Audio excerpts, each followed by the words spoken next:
Hey everyone, my name is Angelo Sapien, and today we're going to be talking about how to nail your first job interview. These tips can be applied for either your first job interview or even a professional job interview. I'll be giving personal examples of both my first job interview as well as competitive programs that I was able to get into by applying these skills. And finally, I'll make sure that you're prepared for your next interview. Now let's get into it, guys. First, I want to make sure we go over the basics. These are the things that you should be doing for every interview, no matter what. The first thing is look professional. Always look professional, either semi-formal or formal, depending on what the job is for. I would say usually semi-formal works best for a lot of, especially like first job interviews, but if you're going for a more professional job, that's when you want to dress to impress. Next, make sure to always bring a resume. Even if they already have your resume and you submitted it online, always bring a physical resume. It never hurts. Also, always make sure to shake their hand and or introduce yourself at the beginning of your conversation. It is always really good to make that first good initial connection. And finally, be prepared. Being prepared as in know what job you are applying for and know what the job entails. Of course, you might have a few questions in it, but make sure to be as prepared as you can be when going into the interview. So those are the basics, and now we're going to start getting into a little bit more skill-based and what can bring you to the next top tier and can beat your competitors in your interviews. So to start talking about the skills, I'm actually going to talk about my first job interview, and it was actually at Starbucks, which is the job I'm currently working at. I am a barista there, and every year they get around 4 million applicants and they only accept around 50,000 people. That is just over 1% of the applicants that they accept. In order to get such a job like this, you need to make sure that you are on top of your game and that you are prepared and follow especially all those first basic steps, and then go above and beyond in the interview. So for me, they ended up calling me while I was on vacation. Even if you are not even prepared for a over-the-phone interview, you need to make sure that you get into it quickly. I mean, it's unexpected for sure, but you need to make sure that you get into that mindset. Find a quiet place quickly, and then you could start the interview.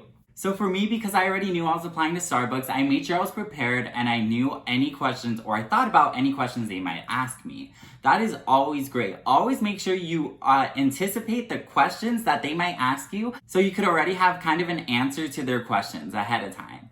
Well, one of the things they started off with was, what's my favorite drink? Well, of course, that is kind of simple because I have been there quite a few times and I'm like, oh, okay, this is my favorite drink. Usually how you want to come off to the person that is interviewing you is someone who is both sociable, who you could have a conversation with, but also professional. So always make sure to try to keep that in your conversation. So throughout the conversation, you often want to portray yourself as outgoing, even if you are not, and confident. Confidence is a huge thing. Confidence is something you definitely need to portray, even if you do not feel it. You need to portray confidence. That is a huge deal and can set you off from the rest of the people that are applying to that job. She asked me a few more questions over the phone, and then finally she said that I can have an in-person interview, and I was excited. Now for over-the-phone interviews, while they might catch you off guard sometimes, they're usually a little easier because you don't have to connect face-to-face. So this is where we get challenged by going to a face-to-face interview. Now I came to the interview, I was semi-formal. I made sure to bring a resume, even though she already had mine. I made sure to introduce myself, and I was definitely prepared when I came into the interview. Now again, a great thing for these interviews is being super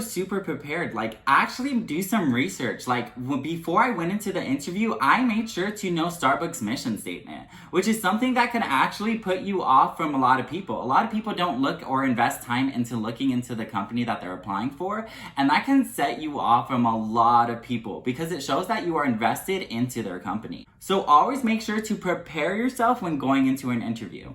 So I'm there, she greeted me, we sat down, and she started asking me questions. Always make sure, this is a huge one, even if you don't have an exact answer to a question, make sure you answer every question to the best of your ability. Now, it's better trying to answer the question than saying, I don't know. I don't know is not really a great answer, and often it turns off the interviewer and it doesn't show the best light of yourself. And again, at the end of the interview, I thanked her for her time. Usually the person interviewing you is really busy, so make sure to always thank them for their time. They took time out of their day because they found interest in either your resume or when you applied, so always make sure to thank them. Now, a huge part of me being able to get this job is that I actually followed up afterwards. I ended up calling the store because she said she would follow up with me in a few days. So I called the store and I told them, I said, "Hi, my name is Angelo Sapien. I just applied and had an interview, and I'm just following up to see if they have got back to me by chance." That is always a good thing to do. It shows that you're invested in the company and that you're actively waiting for their answer. That is a really good thing. They want to see that you are engaging with them. Now, I actually found out that she was a little nervous to hire me because I didn't have really job experience, or at least paid job experience before. And so she was a little bit nervous, but even having that follow-up and how confident I was and how I portrayed myself, she thought that I would do pretty well at my job. And I was hired at Starbucks, and I'm a Starbucks barista, which is awesome. Now, that was for my first job interview. Now we're actually gonna jump into my first interview for a competitive program. Now, for this interview, I'm gonna talk about how you can always make a comeback no matter what. I made kind of a huge mistake during this interview, but I was able to come back and secure my spot in the program. So the program is actually called the Knowledge Society. The Knowledge Society works with companies including Microsoft, Airbnb, and even Zappos. These companies fund the program and they help find students who want to make change in the world in a huge aspect, not just in the millions, but in the billions. They want to find big change and make big change in the world. Now, I absolutely love that about this program, and so I was dedicated to making it in. So this was actually a 3-step process. Some interviews are just 1 or 2 different things, but also there are some interview processes that go through 3 steps. So my first step was actually, I had to make a resume and give them my resume, and also, quick tip when making a resume, always, I think it is a great point to actually add your face onto your resume. It actually makes you stand out and it helps them be able to see who is actually applying. I think it is always a great thing to be able to add your face and add a face to your beautiful resume. So yes, I had to submit a resume as well as I had to answer a bunch of questions about why I wanted to join and what type of difference I wanted to make to the world. And so I was really excited and really happy when I got a call saying I was on to the next stage of the process and they wanted to interview me in person. I was super excited and I got to meet with some of the higher ups at Zappos for my interview. So during the interview, again, I made sure to always follow your basics, okay? I made sure I was semi-professional. I came in, I had a resume with me even though they already had it. I made sure I was prepared for all my questions and I was ready to go. So I go in, I make sure I introduce myself, I shake her hand, I portray myself as confident. Even for me, I have to portray myself as confident. I'm not always so confident, but you have to make sure when you're in an interview and you really want it, you have to portray yourself as confident in everything that you say. So we're going through the process, she's asking me a few questions and I'm answering them pretty well. Well, this is where we get to my huge mistake. She actually asked me one of the main questions in their entire program, which is, what type of change would you want to make to the world that would not just affect millions, but billions? And so getting to that point, I thought I had a really solid answer, but my answer didn't fit their description. They really wanted to see something that would affect people on the biggest scale, a macro scale. And so I had to think on the spot and I wasn't exactly able to answer their question.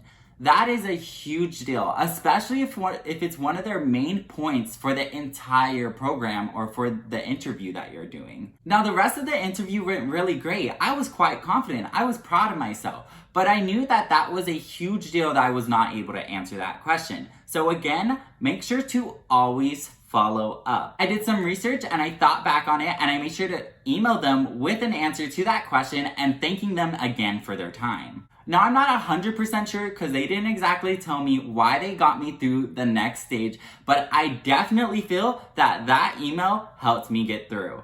I made sure to answer that question, do more research, and get back to them with an answer. Now, that is something that most people and most programs try to look for. Are you willing to do even more work? Are you willing to work hard and answer all questions that they give you? Make sure that you do it. Always follow up. It could never hurt you.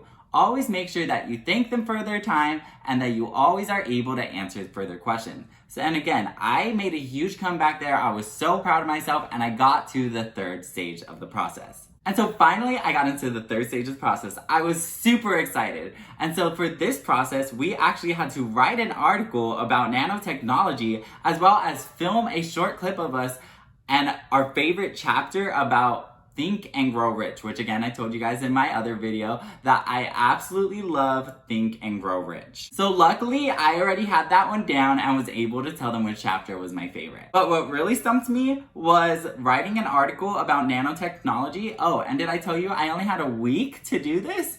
I was freaking out, but I was like, okay, we have to do this. So I told myself, even though I was freaking out, I told myself, you have to do this.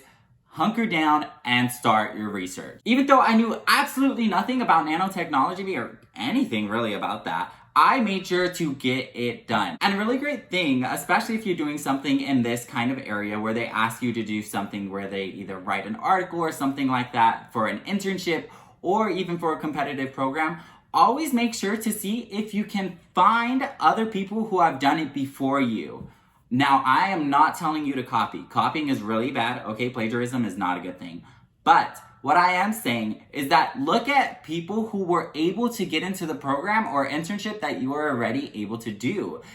I went back, I looked at past years and I saw people who are able to get in and I saw their articles and I was like, this is amazing. And so I made sure to see what can I do and how were they able to set themselves apart from the rest. And so what I noticed when I went through a few of these articles is that they focused on a particular issue in the world and they used nanotechnology to solve it. And so that's what I did. I wrote an article about how to solve future famine about nanotechnology. Now, this sounds really crazy, especially since I did it in a week. It was really insane, but I was super proud of myself. It actually was much easier than you would think. And as long as you're dedicated, you're passionate, and you really want to get that interview, you will get it done. But again, always make sure to do your research and know what you're talking about. It helps you in the long run. And finally, after that process, I found out that I got into the program and I was super excited and absolutely happy. Yeah, so after that, I found I was in the program and I was absolutely excited. I was stoked that I was able to do it and I got through that entire process. So through these 2 interviews, I made sure that I was always confident. I was able to answer all of their questions. I always followed up. And I made sure they knew that I was dedicated to joining the program or getting the job. Now, finally, I'm actually going to tell you about a story about how if you apply these skills to real life situations, how you might actually find some amazing opportunities in the most unexpected places. I was actually talking to a local business owner in the Las Vegas Valley, and we were just talking about one of the philanthropic projects that I work on. And I actually told him about some of my social media skills and my background in it. And he actually seemed quite interested. And he owned a business. Me just talking about my skills and my background in it is kind of what you call like an elevator pitch. An elevator pitch is basically where you're able to talk about yourself and talk about all your skills in a short amount of time, the amount of time you usually be in an elevator, and the elevator pitch could possibly land you a job. And so basically that's what I was giving to him. I was telling him all my skills, my background in it, and he was actually kind of excited. And he, with his business, was thinking he wanted to grow his social media so he could get more customers. And so he actually offered me a job. Even though I wasn't actively seeking a job, by applying these skills and doing that elevator pitch, I was able to land a social media manager job, which is absolutely awesome considering I wasn't even looking for that. But I'm absolutely stoked to be able to do it, and I'm so happy that I was able to have an elevator pitch ready to be able to give to him. That is always great. Always have and practice an elevator pitch. Your elevator pitch should basically be like who you are, what you've done in your life, and your skills. Well, that's all I have for you guys today. I hope that you guys got even a little bit of value out of this and that you can bring these skills into your next interview. I want to see you guys nail those interviews and get those jobs. If you guys found any value in this video, I hope you can like and subscribe. It would mean the world. Again, thank you guys so much, and I hope you guys have a great rest of your day.